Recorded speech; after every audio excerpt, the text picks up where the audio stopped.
एक समय की बात है। एक गांव था जहां हरीश नाम का एक किसान रहता था।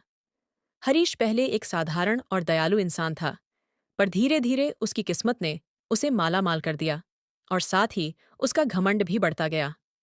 वह अब गांव का सबसे अमीर आदमी बन चुका था। उसकी कई जमीनें, मवेशी और व्यापार थे। लेकिन जैसे जैसे उसकी दौलत बढ़ती गई, उसकी इंसानियत घटती गई। अब वह किसी से हंसकर बात नहीं करता था। जब भी गांव वाले उससे मिलते, वह उन्हें तुच्छ समझते हुए उनसे नजरें फेर लेता। लोग आपस में उसकी बुराई करते, पर किसी की हिम्मत नहीं होती कि वह उसका सामना करे।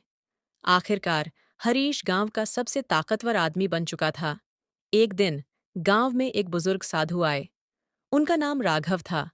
उन्होंने हरीश की दौलत और घमंड की कहानियां सुनी थीं और उन्हें खुद देखना था। साधारण कपड़ों में अपनी लाठी लेकर राघव हरीश की हवेली की ओर बढ़े। हवेली के मुख्य द्वार पर पहरेदारों ने उन्हें रोक लिया। तुम कौन हो बूढ़े? यहाँ क्या करने आए हो? पहरेदारों ने कड़कते हुए पूछा। राघव ने हल्की मुस्कान दी। मैं हरीश से मिलने आया हूँ, गांव के सबसे अमीर आदमी से। पहरेदार हंस पड़े। हरीश के पास तुम जैसे भिखारियों के लिए समय नहीं है, चले जाओ। तभी हरीश दरवाजे पर आया। उसने शोर सुनकर बाहर झांका और साधु को देखा। उसने राघव को पहचान लिया, क्योंकि उनकी बुद्धिमत्ता की चर्चा दूर दूर तक फैली हुई थी। उसे अंदर आने दो, हरीश ने आदेश दिया, अपने चेहरे पर हल्की सी मुस्कान के साथ। उसे लगा कि बूढ़े साधु से बात करना दिलचस्प होगा। राघव जब हवेली में दाखिल हुए तो उन्होंने चारों ओर देखा। संगमरमर की फर्श, सोने के झूमर और दीवारों पर महंगे चित्र। उन्होंने हरीश की ओर मुड़कर कहा, तुमने अपने लिए बड़ी शानदार हवेली बनाई है। हरीश ने गर्व से सीना चौड़ा किया। हाँ, ये सब मेरे परिश्रम और बुद्धिमानी का फल है। हर कोई ये नहीं कर सकता। राघव ने धीरे धीरे सिर हिलाया। सच कहा, हर कोई ऐसा नहीं कर सकता। लेकिन ये बताओ हरीश, तुम गांव के लोगों के बारे में क्या सोचते हो? हरीश ने उपेक्षा से हंसते हुए कहा, वे तो निकम्मे हैं, सारा दिन बेकार में समय गंवाते हैं, जबकि मैंने मेहनत करके ये सब हासिल किया है। मैं उनकी परवाह क्यों करूं? राघव ने भौहें उठाईं। क्या तुम वाकई मानते हो कि तुम्हारी दौलत हमेशा बनी रहेगी? हरीश जोर से हंसा। बिल्कुल, मेरे पास इतना है कि कई जन्मों तक खत्म नहीं होगा।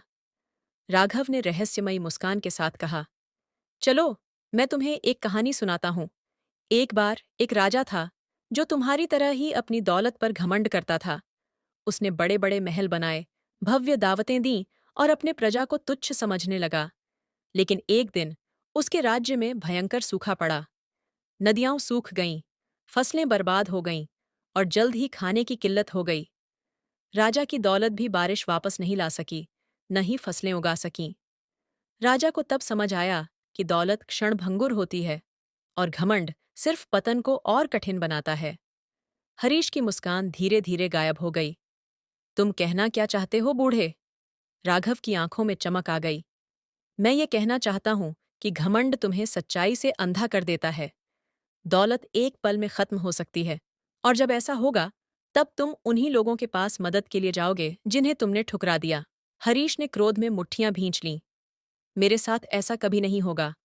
मैं बहुत ताकतवर हूं, बहुत अमीर। राघव ने सिर हिलाया, मानो वह उत्तर की उम्मीद कर रहे थे। देखते हैं, उन्होंने धीमी आवाज में कहा।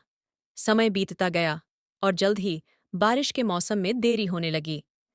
नदी का पानी घटने लगा और फसलें सूखने लगीं। हरीश अपनी दौलत पर भरोसा करके इन संकेतों की अनदेखी करता रहा। लेकिन जैसे जैसे सूखा बढ़ा, गांव वाले परेशान होने लगे। उनके पास न तो पानी था और न ही खाने के लिए कुछ। हताश होकर वे हरीश के पास मदद मांगने गए। पर हरीश अपनी भव्य हवेली में बैठा उनकी विनती पर हंस पड़ा। मैं तुम्हारी मदद क्यों करूं? तुम सब निकम्मे हो। तुम्हें पहले से तैयारी करनी चाहिए थी। गांव वाले निराश होकर लौट गए, लेकिन उन्होंने तय किया कि वे एक दूसरे की मदद करेंगे। उन्होंने अपने पास बचा हुआ थोड़ा बहुत सामान आपस में बांटना शुरू किया और मिलजुल कर सूखे का सामना करने लगे। इसी बीच हरीश की जमीनें भी सूखने लगीं। उसकी फसलें मुरझा गईं, मवेशी कमजोर हो गए और उसके व्यापार ठप हो गए। लेकिन हरीश अभी भी यह मानने को तैयार नहीं था कि उसकी दौलत खतरे में है। एक रात जब हरीश अपनी खाली हवेली में बैठा था, तो अचानक एक भयंकर तूफान आ गया। तेज हवाएं चलने लगीं और मूसलाधार बारिश होने लगी। हरीश, यह सोचते हुए कि उसकी दौलत उसे सुरक्षित रखेगी, हवेली के अंदर ही बैठा रहा। लेकिन तूफान इतना शक्तिशाली था कि कोई अंदाजा नहीं लगा सकता था। नदी, जो अब उफान पर थी, अपने किनारे तोड़ते हुए गांव में फैल गई। हरीश की हवेली, जो नदी के पास बनी थी, देखते ही देखते पानी में डूब गई। कुछ ही घंटों में उसका सब कुछ बर्बाद हो गया। हरीश भीगा हुआ और कांपता हुआ अपनी तबाह हो चुकी हवेली के बाहर खड़ा था, अविश्वास से देख रहा था। उसकी सारी दौलत, उसकी सारी संपत्ति एक पल में खत्म हो गई थी। उसके मन में राघव की बात गूंजने लगी। दौलत क्षणभंगुर होती है और घमंड सिर्फ पतन को और कठिन बनाता है। अब उसके पास कुछ नहीं बचा था। शर्मिंदा और हारा हुआ, हरीश उन्हीं गांव वालों के पास गया, जिन्हें उसने कभी तुच्छ समझा था। वह झुका हुआ, आंखों में पछतावे के आंसू लिए, उनके सामने खड़ा हो गया। मैं गलत था, हरीश ने कांपती आवाज में कहा। मैंने सोचा कि मेरी दौलत मुझे अजेय बना देगी, लेकिन मैं मूर्ख था। कृपया मुझे माफ कर दो। गांव वाले, जिन्होंने हरीश के घमंड के बावजूद भी उसे अपने में शामिल कर लिया,